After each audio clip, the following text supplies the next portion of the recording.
La crise financière de 2008-2009 a été le révélateur des dysfonctionnements du système monétaire international, comme de celui de la zone euro. Depuis, la question des dettes, des déficits et des déséquilibres commerciaux attise les tensions entre les pays.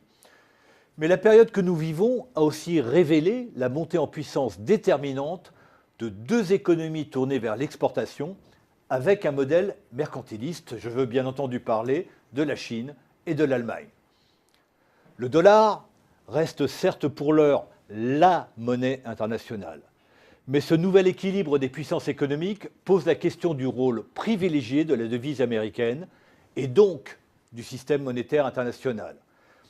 C'est pour proposer des solutions pacifiques aux lourdes menaces que fait peser cette instabilité sur les relations internationales que Jacques Mistral vient de publier « Guerre et paix entre les monnaies ». Bonjour Jacques Mistral. Bonjour. Alors, l'une des grandes originalités de votre livre, c'est de relier très étroitement les enjeux des relations économiques internationales, les problèmes monétaires et les enjeux géostratégiques. Comment ces trois domaines sont intriqués? Oui, ils sont très profondément intriqués, et cela depuis toujours. La puissance économique va avec la puissance militaire, va avec la puissance diplomatique, et en revient à la puissance financière. Le symbole, le pivot de ce pouvoir international, c'est la monnaie. Ce fut le cas au XIXe siècle, autour de la livre et de la Grande-Bretagne, et ce fut le cas après la Seconde Guerre mondiale, avec les États-Unis et autour du dollar. Entre-temps, de 1914 à 1944, puisque nous célébrons cette année à la fois le centenaire du déclenchement de la Première Guerre mondiale et celui des accords de Bretton Woods, dans l'entre-deux, ce fut une période, c'est la grande période de la guerre monétaire, marquée par les rivalités internationales, les rivalités stratégiques, la guerre monétaire et la guerre tout court. Ce que vous voulez dire, c'est qu'à chaque fois qu'il n'y a pas une grande puissance qui instaure un ordre monétaire international, nous entrons dans une période de trouble. C'est une période d'instabilité, à tout le moins. Dans le passé, dans les 2 siècles qui s'achèvent, l'absence de puissance hégémonique, l'affaiblissement de la Grande-Bretagne d'abord, l'affaiblissement des États-Unis aujourd'hui dans une moindre proportion, marquent des périodes de rivalité montante. Il y a eu l'Allemagne qu'on évoque souvent, le souvenir de l'Allemagne wilhelminienne à la fin du XIXe siècle. Est-ce que la montée de la Chine aujourd'hui doit être évoquée dans des termes similaires? Je ne le pense pas, mais c'est sûrement un point sur lequel nous reviendrons. Nous allons y revenir.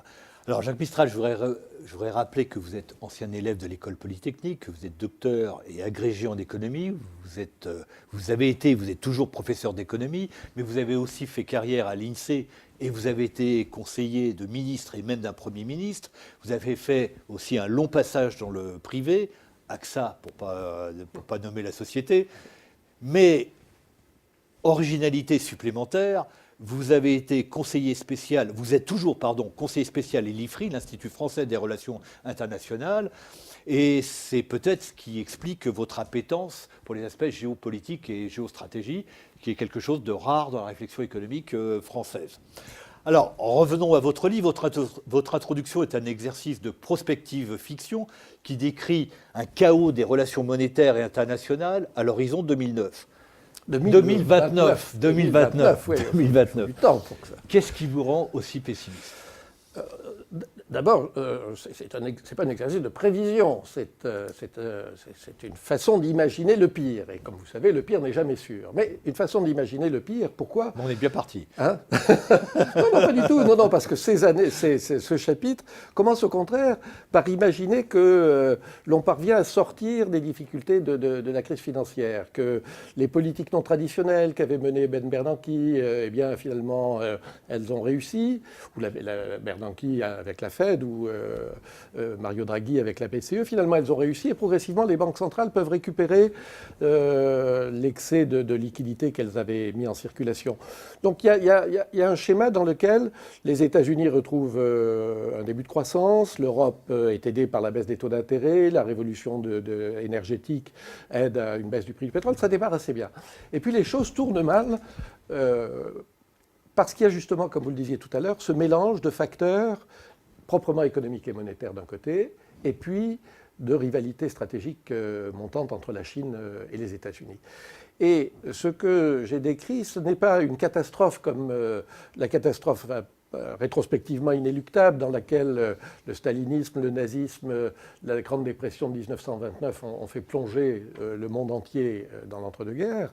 C'est un chemin dans lequel, faute de développer à temps les mécanismes de coopération internationale sur le plan économique, progressivement, les choses se dérèglent, à la fois sur le plan géopolitique, avec des incidents comme ceux dont on entend régulièrement parler. Je cite plutôt ceux qui se développent dans la zone asiatique, avec les îles Senkaku, la mer de Chine, tout cela, oui, dans lequel les choses peuvent dérailler facilement. Et puis, la difficulté de chacune des trois zones à faire face à ses propres difficultés internes. Et puis une certaine agressivité monétaire, on l'a vu avec la dévalorisation du yen japonais. Parce que, effectivement, au bout d'un certain temps, la tentation du chacun pour soi, les politiques que l'on appelle beggar my neighbor policies, s'impose. Et la montée du nationalisme que l'on voit sur le terrain politique, à la fois sous la forme d'élections dans les pays démocratiques, sous la forme de ce qui se passe en Russie, également en Chine, où la montée du nationalisme est l'une des composantes de l'émergence de la Chine, bien, tout cela crée un facteur qui progressivement érode la capacité qu'ont les gouvernements à mener des politiques coopératives.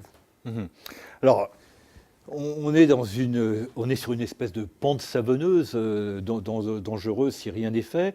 Et vous faites partie de ceux qui pensent que nous sommes sortis de la crise financière de 2009,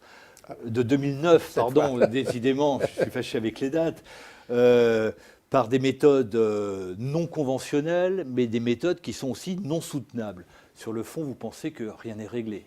Absolument, voilà, c'est un très bon résumé. Je ne fais pas partie de ceux qui considèrent qu'il suffit d'augmenter perpétuellement les déficits ou les bilans des banques centrales pour sortir d'une grande crise. Dans ma jeunesse, je travaillais avec Robert Boyer, on a fait un livre qui à l'époque avait eu un certain écho, Accumulation, inflation, crise, oui. L'école de la régulation, c'était une approche dans laquelle, et j'y reste extrêmement fidèle, c'est une approche dans laquelle on montrait que la période de croissance d'après-guerre résultait non pas seulement des facteurs technologiques, des progrès de productivité potentiels que recelaient les technologies, mais que ça résultait d'un ensemble de changements institutionnels qui avaient modifié la façon dont fonctionnaient les marchés, avec l'instauration d'une banque centrale ayant des règles de fonctionnement différentes, l'intervention de l'État comme l'avait annoncé Keynes, le fait d'avoir des marchés du travail et une protection des salariés, etc. Donc tout cela, c'est une transformation de grande ampleur. Aujourd'hui, ce que l'on entend dans le débat de politique économique, c'est deux choses qui, à mon avis, sont très mal articulées. C'est d'un côté, disons, les keynésiens purs, pour simplifier, comme Krugman, enfin Krugman en étant l'exemple le plus achevé, le plus élevé, qui ne voit de salut que dans l'approfondissement des déficits et l'intervention permanente des banques centrales pour avoir des taux d'intérêt très bas. Et puis de l'autre, les techno-optimistes qui annoncent que des technologies nouvelles se développent partout, la Google Car, les robots, tout cela qui va nous remplacer le travail humain et favoriser un nouveau mode de croissance. Entre les deux, je ne vois pas la jonction que l'école de la régulation avait tâché d'établir pour montrer comment effectivement un potentiel technologique se transforme en réalité de croissance économique. Et du coup, je crois que les méthodes qui ont été mises en œuvre depuis 2007 sont non soutenables parce que, effectivement, toute l'histoire monétaire, par exemple, nous enseigne qu'à un moment ou à un autre, pas demain, mais à un moment ou à un autre, le gonflement excessif des bilans des banques centrales aboutira à un désordre monétaire considérable. Et de la même façon, les déficits et les dettes publiques non contrôlées aboutiront à un désordre financier, donc social, donc politique. Mais justement, pour revenir sur ce problème les problèmes de tension internationale, bon, en 1914, on est sorti de cette situation par la guerre. En 2014, on est 100 ans plus tard dans cette situation de tension internationale. On sait que la guerre de 45, de 39-45, on y est sorti par le système de régulation que vous évoquez, par un système fordiste, par des accords internationaux. Les économies ont été dérégulées. est-ce qu'il ne faut pas revenir à certaines formes de régulation d'accords internationaux? Oui, oui, oui, sûrement. Quand on évoque, peut-être une précision pour expliquer ce lien que vous soulignez entre les questions stratégiques ou géopolitiques et les questions monétaires, je crois qu'on n'a pas besoin de faire référence à la guerre de 14 pour imaginer que les choses puissent tourner très mal. Parce que mon parallèle, c'est plutôt la dévaluation de la livre de 1931.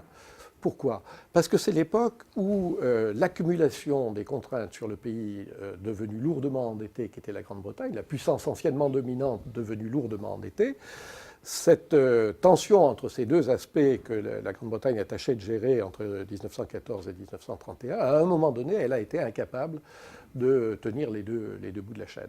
Et ce que je redoute, c'est que la situation soit comparable pour les États-Unis, puissance récemment dominante, toujours très puissante sur le plan stratégique, il n'y a pas de doute, toujours première puissance mondiale sur le plan des capacités technologiques et industrielles et militaires, ça, il n'y a pas de question là-dessus, mais également pays lourdement endetté et qui, à un moment ou à un autre, peut être tenté, pour résoudre ses propres difficultés internes, de faire ce qu'a fait la Grande-Bretagne en 1931, c'est-à-dire la dépréciation. Alors maintenant, il n'y a plus question de dépréciation, ça peut commencer par une dépréciation du dollar pour gagner un peu de marge de manœuvre à l'exportation.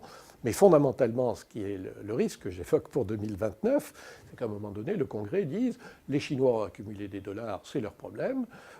On va réduire le poids de notre endettement par la dépréciation de cette dette. Ça serait la guerre monétaire. Vous avez mis le doigt sur les années 30 et ce qui s'est passé à partir des années 30. Je voudrais faire un autre parallèle parce qu'un des pivots des années 30, ça a été les politiques de déflation. Alors souvent, quand on cite la politique allemande, on parle de la hantise des Allemands pour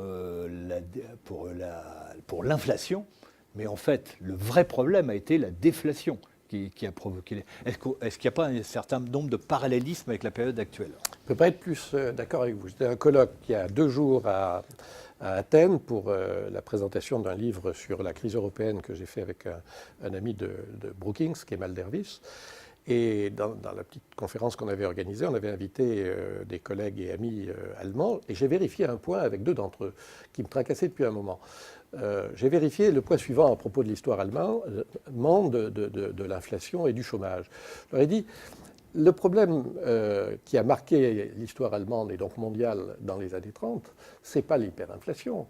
Ce n'est pas ça qui a fait monter le parti nazi. Ce n'est pas les conséquences immédiates de la Première Guerre mondiale, qui étaient pourtant désastreuses pour l'Allemagne. Donc la classe moyenne a beaucoup souffert dans les années 20, à la fois en termes économiques, son épargne, son prestige, tout cela. Mais ce n'est pas ça qui a fait monter le nazisme. Ce qui a fait monter le nazisme brutalement, c'est le chômage. Et donc, l'enchaînement déflation-chômage. Déflation-chômage, bien sûr, les deux, vous avez raison. Alors sur la déflation aujourd'hui, je partage votre inquiétude parce que ce n'est pas être pessimiste aujourd'hui, et vous le saviez mieux que moi, vous qui suivez en détail dans cette maison l'évolution des prix des secteurs industriels. Le problème de l'eurozone aujourd'hui qui est en train de monter, c'est la stabilité des prix, voire la décroissance dans les pays du Nord. Ce qui est beaucoup plus grave que dans les pays du Sud, parce qu'on a vu s'amorcer des baisses de prix dans les pays du Sud. Ça faisait partie un peu de cette politique d'ajustement qu'on appelle la dévaluation interne. Et d'une certaine manière, ça contribuait à un rééquilibrage, à condition, comme l'avait dit M. Schäuble, d'ailleurs il y a 2 ans, à condition que les pays du Nord, et l'Allemagne en particulier, aient un rythme d'inflation plus élevé que celui du Sud, et en tout cas proche, comme on le dit, au moins de 2%. Et ce n'est pas ce qui se passe, et là il y a un risque. On aurait dû avoir déflation des salaires en quelque sorte dans les pays du Sud pour retrouver la compétitivité, mais relance des salaires dans les pays qui sont restés compétitifs. Oui, relance des salaires, ce qui aurait provoqué une coopération positive, ce qui n'est pas du tout le cas. Alors, je supprimerai pas du tout. C'est insuffisamment le cas. Il faut vraiment, quand on regarde la gestion de la crise européenne, avec toutes les conséquences très, très graves que ça a sur la situation sociale dans beaucoup de pays, il faut quand même toujours rester convaincu que les mécanismes de coopération portent sur des enjeux extrêmement difficiles, et qu'il n'y a pas d'exemple au monde que des problèmes aussi graves aient été résolus aussi vite dans un esprit coopératif. L'Allemagne, qui était extrêmement réticente au début, à assumer les conséquences de la crise grecque, puis toute cette histoire de kyrielle de pays mal gérés, eh bien l'Allemagne a progressivement pris conscience, parce que c'était dans ses intérêts, bien sûr, mais l'Allemagne a progressivement pris conscience de ce qu'elle devait prendre aussi l'initiative pour imaginer des solutions. Et c'est ce qu'elle a fait. Ça prend du temps, mais vous savez, je vis en partie aux États-Unis. L'eurozone a fait beaucoup plus que Washington pour régler les problèmes domestiques de la zone euro que ne l'a fait Washington pour gérer les problèmes de l'Amérique depuis 2 ans. Alors justement, vous avez remis le doigt sur les problèmes américains. Le leadership économique américain est en crise, mais le système monétaire international continue d'être dominé par le dollar, ce qui est une contradiction au vu des leçons de l'histoire. Comment expliquez-vous cette situation et quelles en sont les conséquences ? Avec plusieurs observations à faire. La première, c'est qu'on vit effectivement ces temps-ci avec une démonstration spectaculaire de ce qu'est la puissance subsistante du dollar. Je fais référence à l'affaire BNP Paribas, qui permet, par l'usage obligatoire par une grande banque internationale, l'usage obligatoire du dollar dans un certain nombre de transactions, qui du coup la place sous la juridiction directe des autorités américaines et des politiques qu'elles poursuivent, à tort ou à raison, peu importe. Ce qui n'échappe à aucune autre grande puissance, d'ailleurs. Ce qui n'est possible jusqu'à présent, aucune grande puissance, et face à quoi il n'y a absolument rien à faire. Hein, ça, alors, c'est une situation, effectivement, qui... C'est peut-être un point nodal, d'ailleurs, dans la réflexion des dirigeants politiques. Oui, exactement, parce que je pense qu'on n'avait pas vu jusqu'à présent suffisamment le fait que pour faire des transactions en dollars, eh bien, il fallait, à un moment ou à un autre, passer par du dollar. Même si les contrats, la localisation n'a rien à voir. Rien à voir. Rien à voir. Ouais. Mais à un moment donné, il faut que la banque ait accès à une liquidité en dollars. Et ça se fait à New York, ça ne se fait pas ailleurs. Donc, très sincèrement, à mon avis, le résultat de cette affaire est très triste pour BNP Paribas.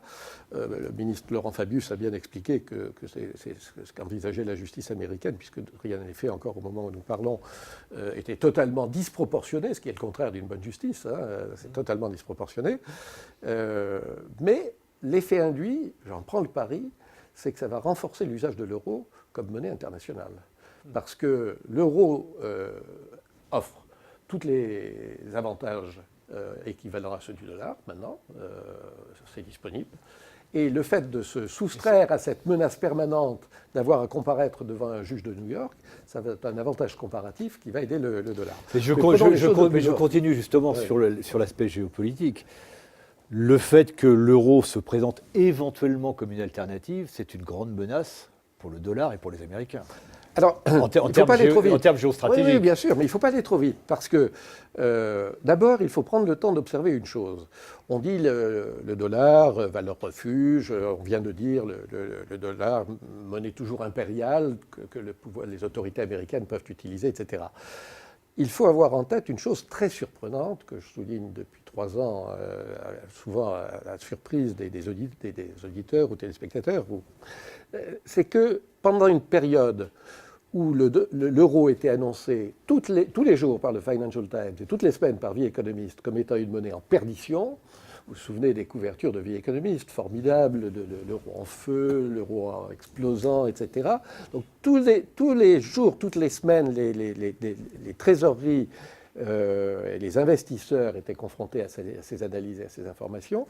L'euro n'a pas bougé d'un iota, il est resté à 1,32 $ sans bouger.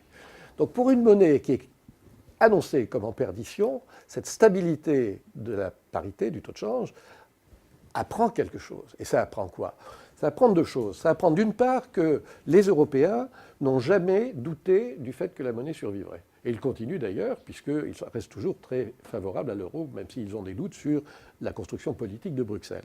Deuxièmement, ça signifie qu'à l'échelle internationale, il y a une masse d'investisseurs très importants qui ont toujours pensé que l'euro survivrait et que c'était intéressant d'être placé en euros plutôt que d'être en dollars.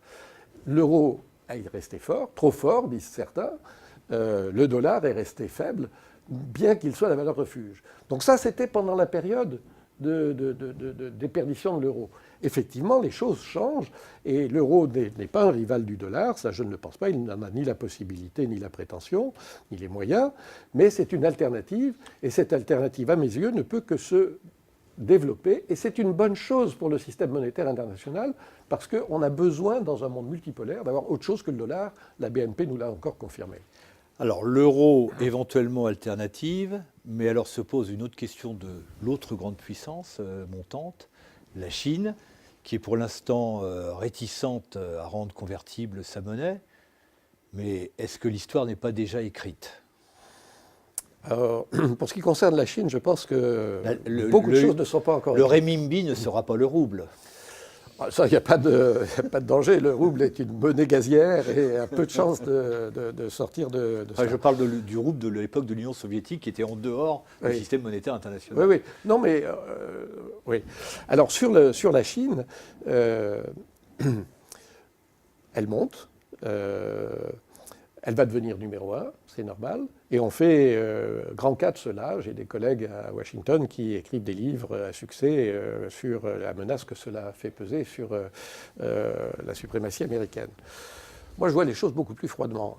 La Chine, c'est le jour où le PNB chinois sera équivalent à celui des États-Unis, c'est-à-dire en 2020, apparemment, d'après les dernières projections de la Banque mondiale, en vrais termes, pas en termes de parité de pouvoir d'achat qui sont trompeurs en dollars, en monnaie courante, eh bien, ça voudra dire simplement que la productivité chinoise est 1/5 de la productivité américaine. 1/5.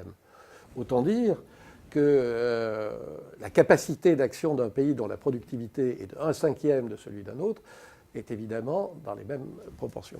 Donc il ne faut pas surestimer, il ne faut pas transformer la croissance de l'économie chinoise qui est liée au nombre, et il y a bien d'autres succès derrière, évidemment, il ne suffit pas d'être nombreux pour être une puissance, mais ça ne fait pas de la Chine l'équivalent des États-Unis au lendemain de la Seconde Guerre mondiale. De très très loin, ce type de référence n'a aucun sens, ni même de l'Allemagne en 1914, on le disait tout à l'heure. Y compris sur les aspects militaires. L'Allemagne en 1914 avait dépassé la Grande-Bretagne sur le plan industriel, en termes de productivité, pas simplement de taille, et non seulement en termes de productivité dans les industries traditionnelles, l'acier, les choses de genre, mais également dans les industries modernes qui allaient marquer le XXe siècle, donc dans la chimie, dans la mécanique, etc. Donc en 1914, l'Allemagne était en avant de la Grande-Bretagne, de la puissance dominante, sur tous les fronts. On est très très loin de cela avec la Chine. Alors, quant à la convertibilité, qui était votre question, on fait grand cas de cela et il est évident que la monnaie chinoise va accompagner à l'échelle mondiale le progrès des exportations et des investissements directs chinois. Donc la monnaie chinoise va circuler, les banques chinoises vont Il y a eu des tentations, il y a des tâtonnements. Il y a plus que cela, il y a des expériences. Parce que ce qui est formidable dans ce qui se passe en Chine, c'est que c'est un parti communiste dont on pense un parti rigide, centralisé, etc. C'est le parti c'est le gouvernement, les autorités, qui font le plus d'expériences au monde aujourd'hui. Ils n'arrêtent pas de faire des expériences, ils créent des zones dans lesquelles on va essayer quelque chose, et puis ailleurs, une zone où on fait autre chose. Et si ça marche, on le développera, etc. C'est comme ça qu'ils ont bâti, après Deng Xiaoping, les étapes successives de leur succès industriel. Aujourd'hui, ils le font en matière financière. Il y a des tas d'initiatives qui sont prises à travers Hong Kong, avec le développement progressif de la place de Shanghai, etc. Donc beaucoup d'expériences, évidemment, ça va se traduire, ça va se voir, parce que quand on est l'économie la plus grosse au monde, forcément, on va voir du renminbi circuler. La convertibilité, c'est tout à fait autre chose. C'est un choix politique crucial qui consiste à dire que les mouvements de capitaux deviennent libres et par conséquent, il y a la possibilité d'avoir des mouvements spéculatifs, disons, dans un sens ou dans l'autre, des mouvements de défiance ou de confiance excessive. Et cela, j'en mets ma main au feu, les autorités chinoises n'en veulent pas à vue humaine. Ils n'en veulent pas parce que la clé de la stabilité politique à Pékin, la stabilité du Parti communiste, de ses organes de direction, de son mode de gouvernance, c'est la stabilité sociale. Et la stabilité sociale, c'est l'enrichissement économique. L'idée de soumettre l'économie chinoise, cet énorme paquebot de 1,5 milliard d'habitants, aux aléas de la flexibilité américaine, c'est quelque chose dont je vous garantis que ça n'existe pas. Donc la convertibilité, ça ne se produira pas à vue humaine, c'est-à-dire dans les 10 ou 15 ans qui viennent. Et donc le renminbi ne sera pas donc vous une ne monnaie voyez pas la monnaie internationale. chinoise entrer dans le jeu monétaire international Si, de plein pied? parce que les expériences vont se succéder, puisque vous parlez d'entrer de plein pied dans le jeu international. Moi, je crois qu'il y a un vecteur qui est extrêmement naturel, qui est celui de faire entrer, bien que la monnaie ne soit pas convertible, donc il faut des astuces de procédure, mais de faire entrer le renminbi dans le panier de monnaie qui constitue aujourd'hui le DTS, géré par le Fonds monétaire international. Je voudrais qu'on conclue un petit peu sur les solutions que vous proposez et un peu peut-être les amener en les remettant dans la perspective historique que vous tracez très très bien dans le livre. Donc les zones de pacification dans l'histoire depuis la première mondialisation, ça a été la Pax Britannica avec la livre, et puis la période de troubles qu'on a connue dans l'entre-deux-guerres, ensuite la Pax Americana, à nouveau cette période de troubles que nous vivons, et nous sommes aujourd'hui dans un monde multipolaire avec 3 grandes puissances. N'oublions peut-être pas totalement la Russie, n'oublions peut-être pas non plus le Japon qui peut remonter et qui est potentiellement aussi une grande puissance. Comment, dans ce contexte, gouverner la mondialisation et quel système monétaire international imaginer sans puissance hégémonique? Voilà, c'est une très bonne façon de poser la question et je vais faire 3 observations à ce propos. La première consiste à tâcher de répondre à une très ambitieuse question qui est: peut-on gouverner cette mondialisation en l'absence de puissance hégémonique? Puisque vous avez raison de rappeler que même si ce n'était pas une économie hiérarchisée dans un sens explicite et formel, au XIXe siècle, le Royaume-Uni, depuis Bretton Woods, les États-Unis, joue quand même un rôle directeur très important. Alors, est-ce qu'on peut gouverner un monde multipolaire? Je pense que la réponse prudente est prudemment positive. Sur quoi je m'appuie pour cela? Sur une comparaison avec, je reviens à la théorie de la régulation, avec la façon dont on peut comprendre les transformations du capitalisme après la Seconde Guerre mondiale. Je pense que la plus grande erreur des auteurs d'aspiration marxiste dans l'entre-deux-guerres a été d'être aveugle quant aux possibilités de transformation du système économique et du système politique, donc du capitalisme et de la démocratie. Ce que l'on a vu, si l'on compare le capitalisme du XIXe siècle, concurrentiel, élitiste, une démocratie censitaire, etc., et ce que l'on voit dans les années 60, c'est une transformation radicale. Un conservateur du XIXe siècle ne connaîtrait pas ce qu'est un gouverneur, un représentant à Washington dans les années 1960. C'est une transformation fantastique qui montre la flexibilité des structures économiques et politiques. Vous me direz que la flexibilité, elle a été acquise à travers 50 ans de drame. Bon, ce que je dis, c'est qu'il faut tâcher d'éviter les 50 ans de drame pour faire une transformation similaire dans le domaine international. C'est-à-dire le fait que le capitalisme, à l'heure actuelle, fait naître ces 3 grands pôles qui ont chacun une forme différente. Il y a le capitalisme très libéral américain, le capitalisme social-démocrate de l'Europe, le capitalisme d'État de la Chine. Il faut trouver un moyen d'organiser cette coexistence. Le parallèle que je fais avec la régulation, c'est qu'une transformation de ce genre n'est pas inenvisageable. En tout cas, parier qu'elle est impossible, c'est aller à coup sûr, pour le coup, dans les histoires des guerres monétaires. Donc la gouvernance d'un monde multipolaire n'est pas impossible et il faut y travailler. Comment? Eh bien, il y a bien sûr l'aspect stratégique qui pèse derrière et sur lequel je me prononce à ce stade pas trop en détail parce que c'est évidemment très délicat et les choses peuvent dérailler à cause de la Crimée, à cause de l'Ukraine, à cause de la mer de Chine du Sud. C'est une voie différente. Sur le plan strictement économique, les intérêts communs sont immenses. Aucun des pays que vous citiez, ni les États-Unis, ni l'Eurozone, ni la Russie, ni la Chine, ni le Japon, n'ont aucun intérêt à ce que les liens qui relient chacun d'entre eux aujourd'hui se délabrent. La situation dans chacun, si on coupe les liens, tourne au désastre. Donc les intérêts économiques poussent très fort à cette coopération. Il faut, pour qu'elle soit possible, d'abord que les gouvernements règlent leurs problèmes internes et évitent que les choses deviennent ingérables. Et puis, il faut des mécanismes de coopération. Troisième idée, donc, il faut des mécanismes de coopération dont le pivot est la monnaie. Et il faut donc développer ce qu'a commencé à faire Bretton Woods et ce qu'avait proposé Keynes en 1945. Il faut restaurer le rôle du FMI, développer le rôle du G20 et effectivement